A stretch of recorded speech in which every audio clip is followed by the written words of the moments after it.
Welcome to the Deep Dive. We're the place you come to get beyond the headlines, really digging into the source material to figure out what's actually going on. And today we've got a really interesting one, a project that seems, well, almost like two different stories rolled into one.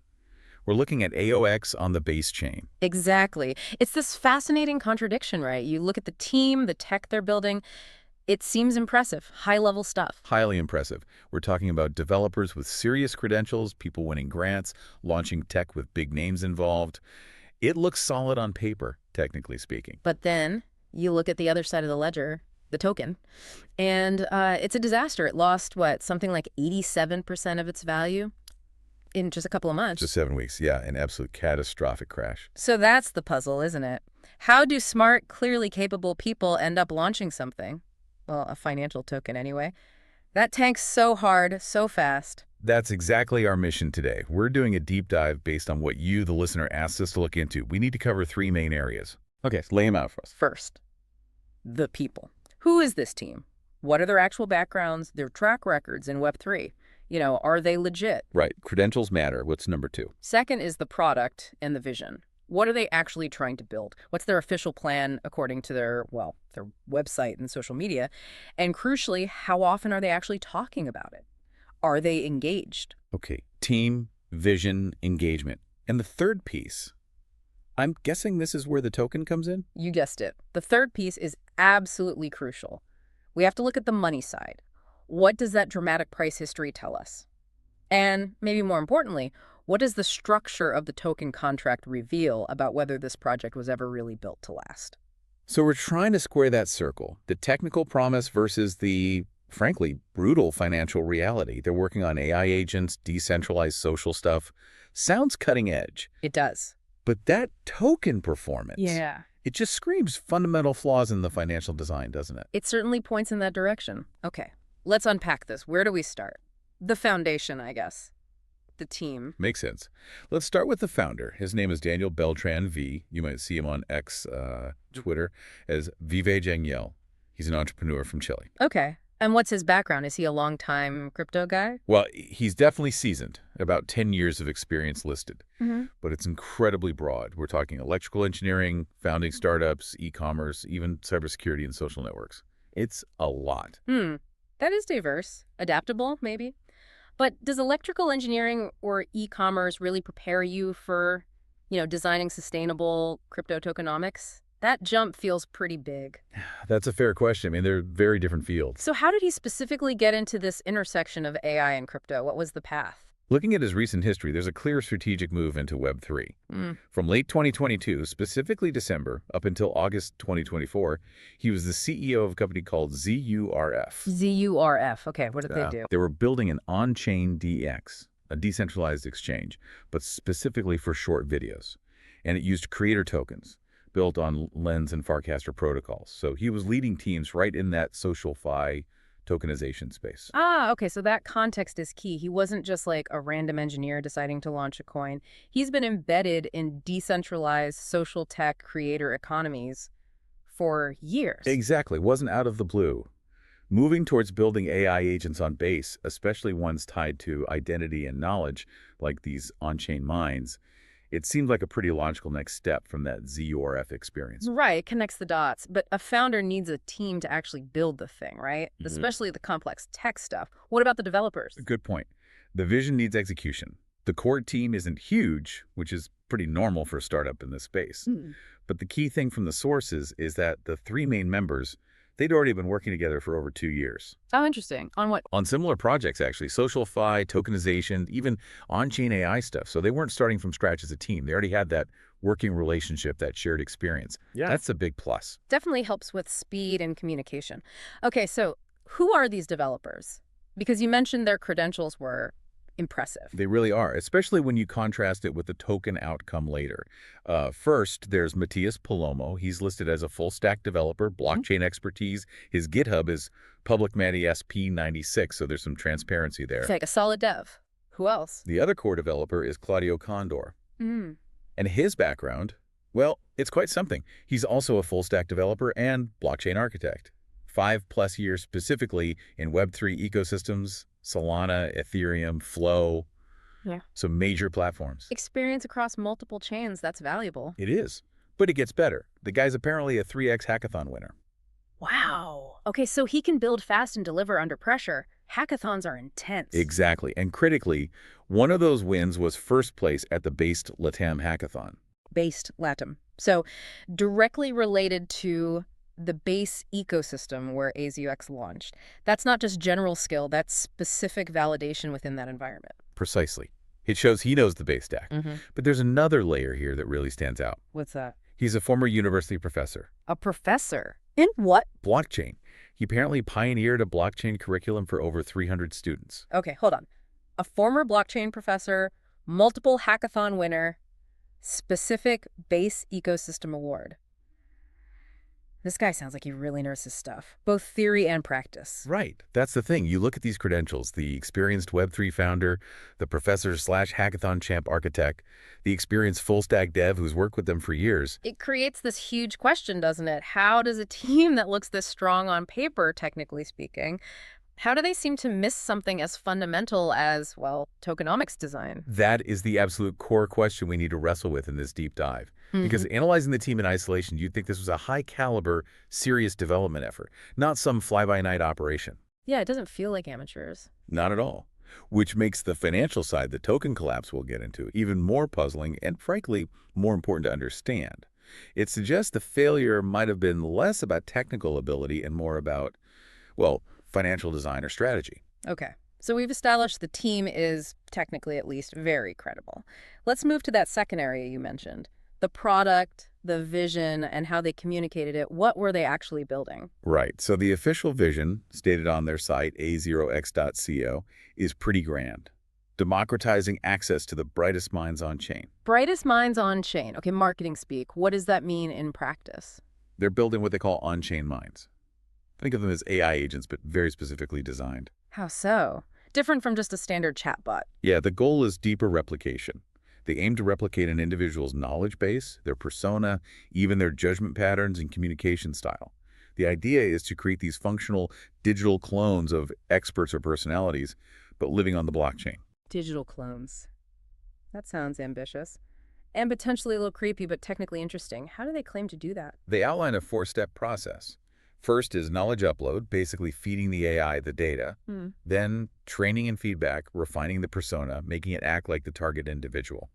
Third is action setup, defining what the AI agent can actually do within different platforms. And finally, go live deploying it. Deploying it where? Just on their own platform? No, and this ties back to the founder's background. It's built for interoperability. They use protocols like XMTP. Ah, the messaging protocol. Right. Exactly. So these AI clones can function across different surfaces. They mentioned deployment on a base app, but also on Farcaster, on X, Twitter, and Telegram. So the AI isn't stuck in one place. It can interact where users already are. That makes sense from a usability perspective. Definitely. It avoids forcing users onto a brand new platform just to interact with the AI. Maximum immediate utility, in theory. Okay, so the vision is clear, the tech concept seems defined, the team's technically skilled. Now, let's hit that specific point about engagement. You looked into their social media frequency, right? Were they active? Were they actually, executing on this vision? Yeah, we checked their main comms channel, the @A0X bot account on X.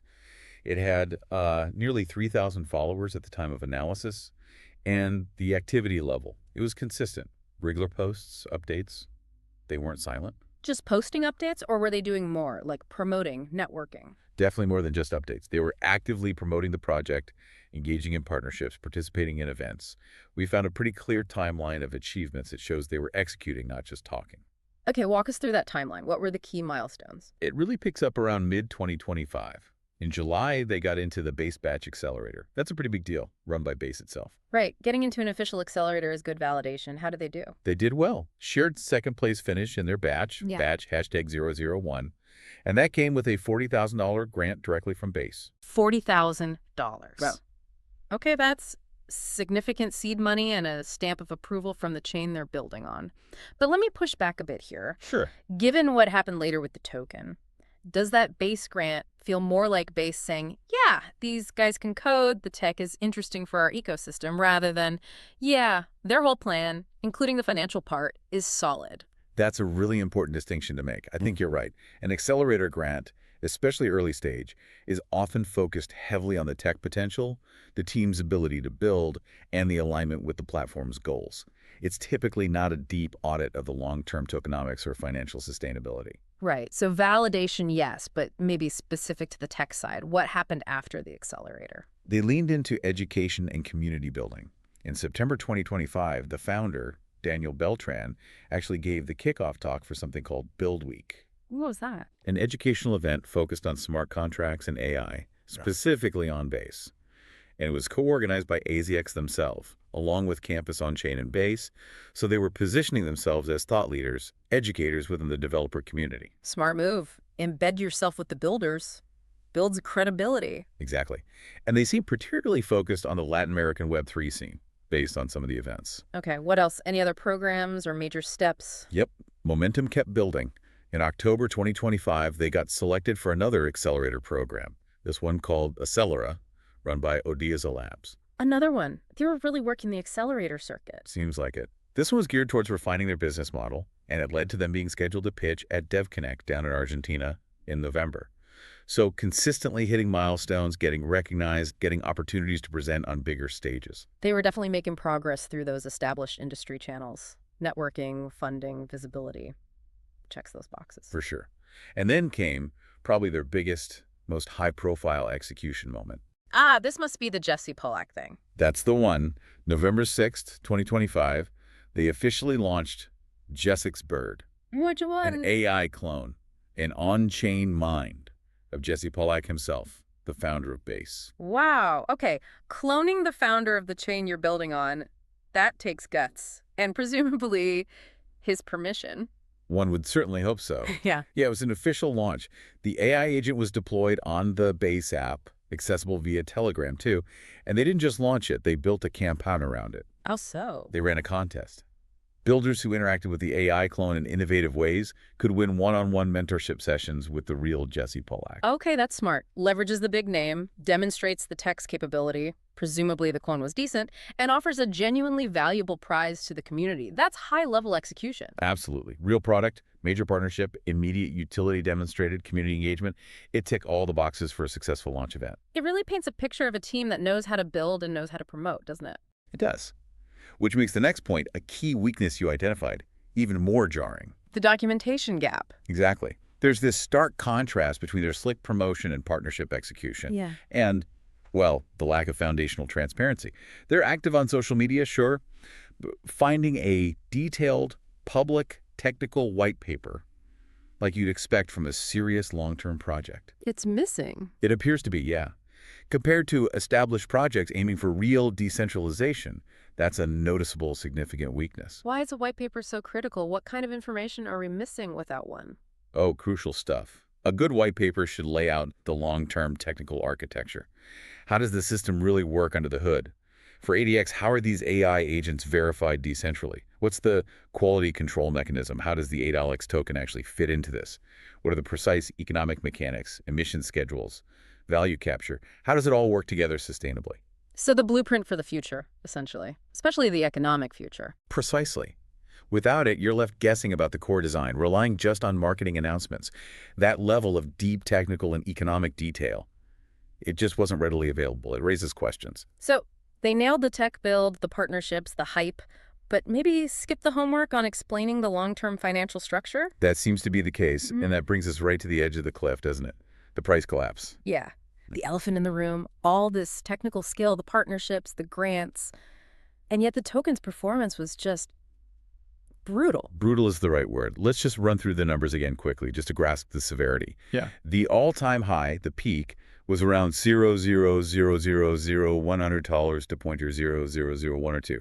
That was early August 2025, August 6th to 8th. Okay, peak summer hype, and Then then the floor just dropped out. By September 26, 2025, it hit its all-time low, somewhere between .0000126.5 and .000000146. do the math on that. That's the 87% drop you mentioned. Roughly 87%. Yeah, wiped out in 7 weeks.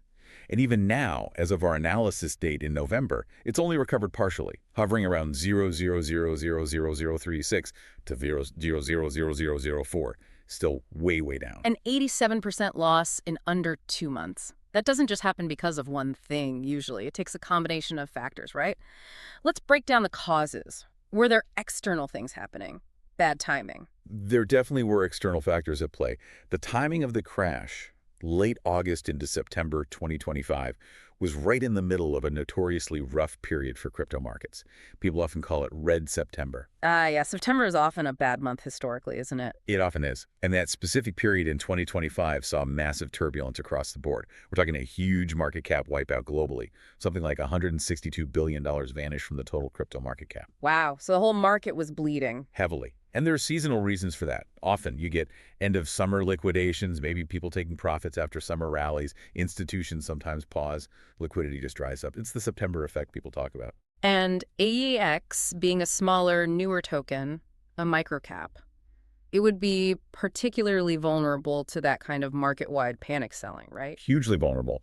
When the whole market tanks, the smaller, less established, less liquid coins often get hit the hardest. So that external market tsunami definitely played a role. It set a very hostile stage. Okay, so bad timing, bad market conditions, that explains some of it. But 87%, that feels like more than just bad luck. There must have been internal weaknesses, right?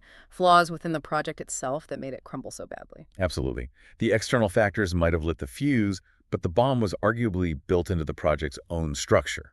This brings us to the internal factors, specifically the tokenomics, the design choices they made. This is where it gets really critical, I think. What was the main flaw? The absolute killer, the primary internal catalyst, seemed to be the token unlock schedule, or rather the lack thereof. The analysis indicates the full unlock of team tokens happened on September 12th, 2025. Full unlock, September 12th. Wait, clarify that. What does full unlock mean here? It means, based on the contract structure as understood, the entire allocation of tokens designated for the team became available to them, sellable, basically from day one or very close to it.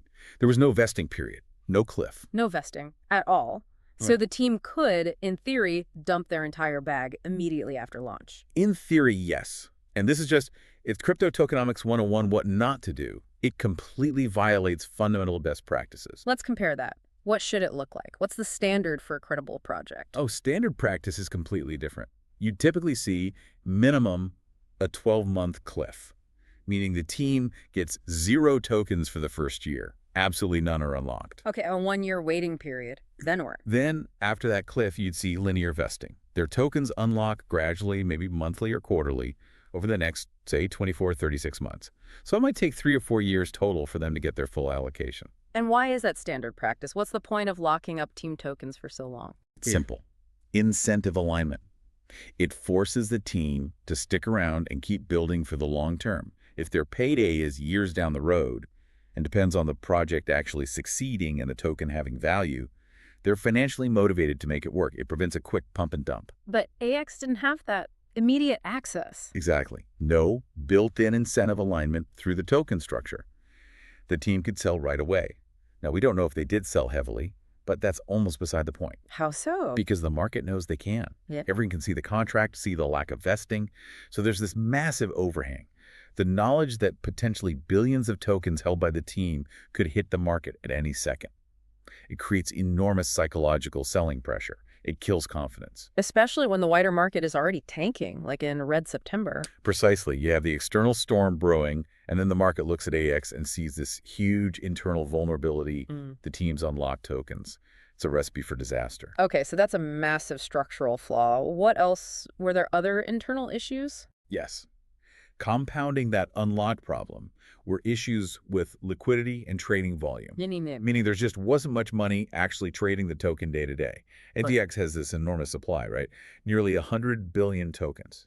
99.94 billion to be exact. A huge number. Huge.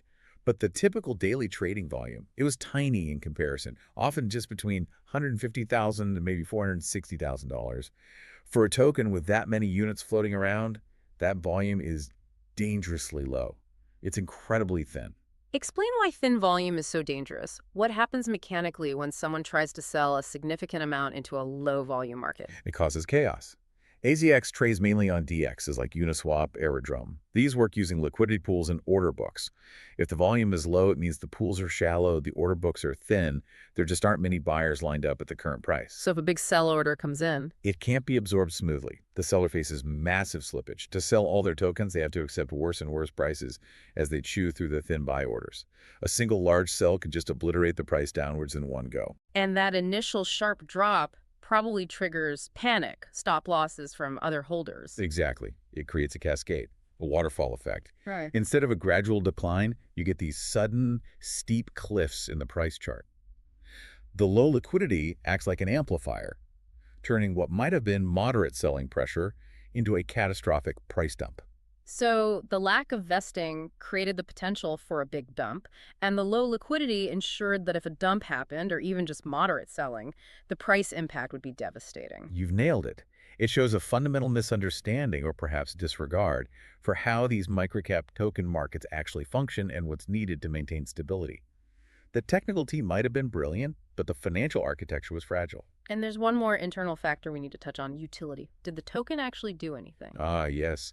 The premature tokenization problem. This is another critical piece. Yeah. As of late 2025, when we looked, the A0X token had very little, if any, real functional utility implemented. What was it supposed to be used for? The main planned use case was payment for an A0X premium subscription service, but that service hadn't launched yet. Okay, so the primary utility wasn't live. Any other uses? They talked about potentially using it to incentivize a network of verifiers for data curation for the AI models, kind of a decentralized quality control.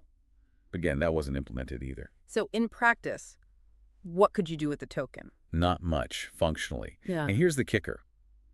The core product they had launched, the AI clones, including the big one, the Jesse Pollack clone, Yeah. they were available for free. Free. So you didn't need the A0X token to use the main technology they were promoting. Correct. So there was no real demand driver for the token coming from the product itself. Right. Without utility, without a reason for people to buy and hold the token, to access services, or participate in the ecosystem, it's just a purely speculative asset. They basically launched the currency before the economy it was supposed to power even existed. That's a great way to put it. Premature tokenization. It ensures that selling pressure from early investors, potentially the team, has nothing to counteract it on the demand side. There's no natural buy pressure generated by the platform's usage. Wow. Okay, so immediate team unlock, thin liquidity, no real utility. It really seems like the deck was stacked against this token from the start. The design created extreme vulnerability, yes. This leads us to the really tough questions now about integrity. Was this just incompetence, a series of terrible design mistakes? Or was there something more deliberate? Did the team act maliciously? That's what we need to examine next, the contract itself and the team's responsibility. Let's dive into the contract specifics on base. The address, for those who want to check, is 0 by 820 CO PCO key CZO PP255 APC MeBSU2 BZO ABC ABAB 0 FEC ACC4 D4T5 billion ASCO VOBCCOP. Okay. When you look at that contract code, or at least its structure and token distribution, what stood out? You mentioned a huge red flag earlier. Yes. The single biggest, most structurally concerning finding from the contract analysis is that effectively 100% of that nearly 100 billion token supply is already designated as being in circulation. 100%. All of it. Circulating supply from the get-go. Why is that so unusual and so bad for a new project? It's incredibly unusual and signals major problems. Normally, a project holds back large portions of the total supply. For what? For the future. Locked treasury reserves for ongoing development costs, funds earmarked for marketing, tokens set aside for future community incentives or ecosystem grants, maybe staking rewards. These are usually locked in the contract, released gradually over years. But with ASAX, 100% is already out there as circulating supply. Essentially, yes. 99.94 billion circulating out of 99.94 billion total. This design choice means there's no built-in financial safety net for the project controlled by the contract, no locked treasury, no protected funds for future growth, no way to introduce new tokens gradually for rewards or incentives via pre-programmed emissions. It's like they gave away the entire treasury on day one. Or at least designated it all as immediately part of the liquid circulating market supply. It removes any possibility of the contract itself providing inflation protection or funding future initiatives. All the potential selling pressure exists right now simultaneously. It compounds the danger of that immediate team unlock we discussed. Wow. Okay, that's alarming from a long-term perspective. What about security? Was the contract audited? That's another area of concern. Unlike many established projects, especially on base, which emphasizes security, we found no evidence that the A0X smart contract underwent a public security audit by a reputable independent firm. No public audit report. None that we could find readily available. Now, an audit doesn't guarantee perfect security, nothing does.